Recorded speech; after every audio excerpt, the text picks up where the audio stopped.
Aba, nag-iisang Ruben Padilla ng Bukidnon. I-greet pala natin si Basag King Pulobe dahil kaniyang karawan itong January 20.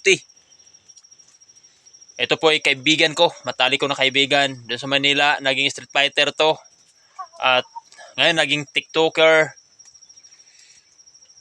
Tapos naging mabuti talaga siyang kaibigan.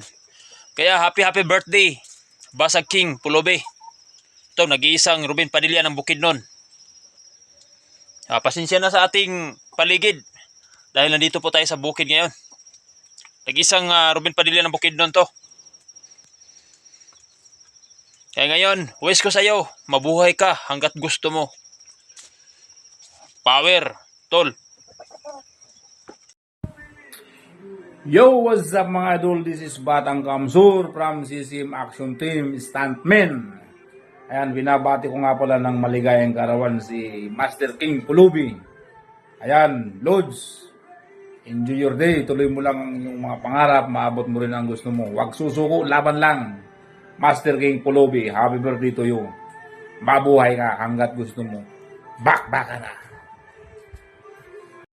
Ayan, binabati ko nga pala yung aking kaibigan na si Ruben Abdulaziz aka Master King. Ayan, happy birthday sa'yo bro. Ayan, more birthdays to come. Mag-ingat ka palagi. At andito lang kami mga kaibigan mo nakasuporta sa'yo. Happy birthday. God bless.